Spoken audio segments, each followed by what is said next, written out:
Distinguished Mr. Deputy Minister, Mr. Antonov, dear colleagues, ladies and gentlemen, good morning. It's my great pleasure to attend the fifth Moscow Conference on International Security. First of all, I would like to thank the Minister of Defense of the Russian Federation for its invitation and hospitality.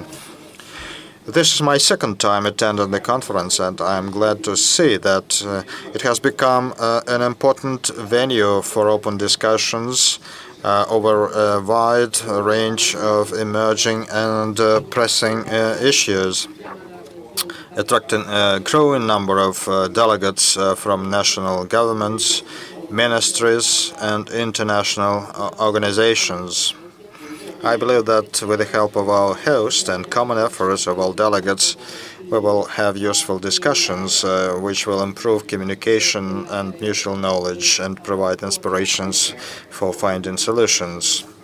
The topic for the first session is terrorism as the major threat to global security.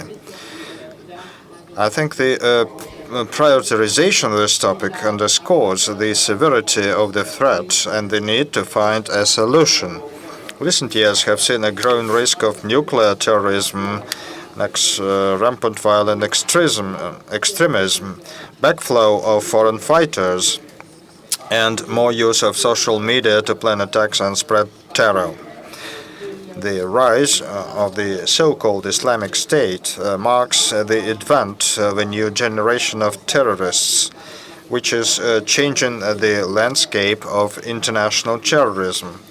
The threat is imminent. It is time to act. Since last year, the world has been shocked by a string of terrorist attacks. The downing of a Russian airliner in Egypt, the attacks in Paris, and most recently in Brussels, right at the heart of Europe. By discarding basic human rights and neglecting the bottom line of civilization, terrorists have declared a war on us. No country can afford to do nothing. We must show zero tolerance to terrorists. We need international and regional cooperation to protect our people and our country. We must have iron fists. Chinese saying reads, "A tree stands strong by the depth of its roots, and a river flows wide by the depth of its headwaters." So we should adopt a comprehensive approach to fix both symptoms and root causes of terrorism. Poverty, war, ethnic and religious conflicts should be addressed with a whole package of political, economic, military, cultural and diplomatic policies. Otherwise, counterterrorism will be a Sisyphean task. We should address development issues and improve regional economy and livelihood. Regional disputes should be handled carefully to restore stability. Governance capability should be enhanced to stem the tide of terrorism. Fighting extremism and terrorism is also about winning hearts and minds. Cultural and religious tolerance and intersection is an important foundation and driving force in counterterrorism cooperation. We should put aside ideological differences and religious stereotypes and respect others' cultural traditions, social systems, and development roads. Instead of fueling ethnic conflicts, religious hatred, cultural clashes, and isolation, we should encourage dialogues and communication among different ethnic and religious groups, promote mutual learning, tolerance, and coexistence. In fighting terrorism, we should not create double standards. There is no such thing as good terrorism. Terrorists shall be combated, whatever their motives, targets, or methods. No country, no political party or entity should apply a double standard in counter-terrorism to push its own political agenda or interest. There should not be any selective targeting or pegging terrorism to any specific ethnic, religious, or ideological group.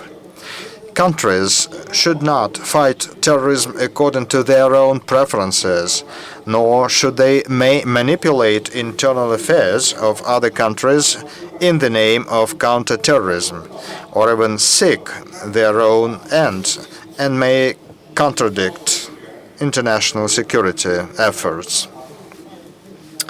We must give full play to the leading role of the United Nations in countering terrorism. In accordance with UN resolutions, countries should coordinate operations at international, regional and domestic levels. A united front should be formed to stop the use of internet by terrorist groups as medium to radicalize, recruit members, plan attacks and raise funds. International cooperation is necessary to stem the flow of extremist ideas, personnel and funds. However, all counter-terrorism actions should be sanctioned by UN charters and international law. Such actions should respect host countries' sovereignty, independence and territorial integrity, as well as international norms on the use of arms. We hope to see more countries join the UN conventions on counter-terrorism and support the adopting of the Comprehensive Convention on International Terrorism as part of the effort to establish a legal framework on counter-terrorism. China is a victim of terrorism.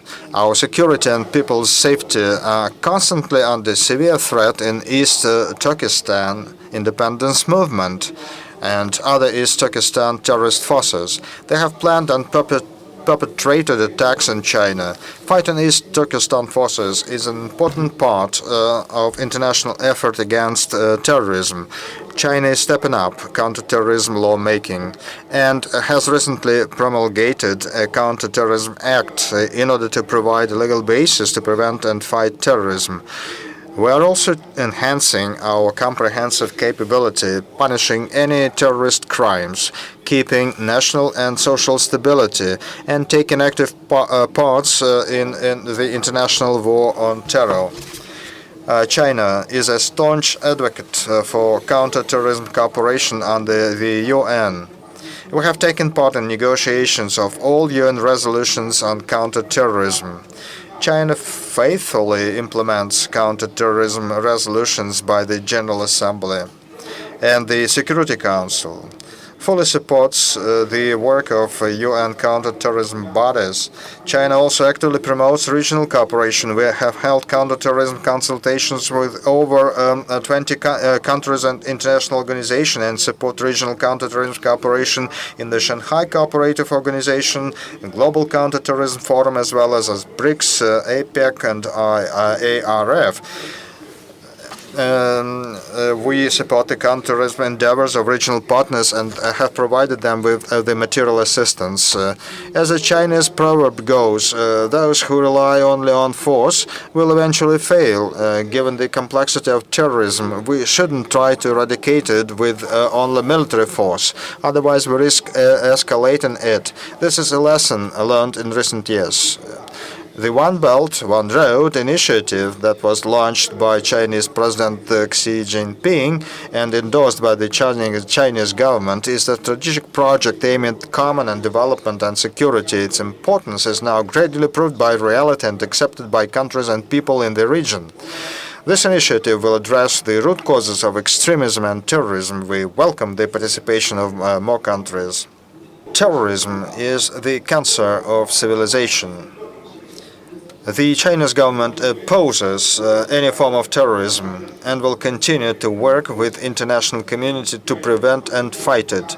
As a participant, enabler, and contributor to international security cooperation, the Chinese military is ready to strengthen counterterrorism cooperation with other militaries, boost mutual trust, inject impetus to win-win cooperation, and make new contributions to peace, security, and stability. Thank you very much for your attention.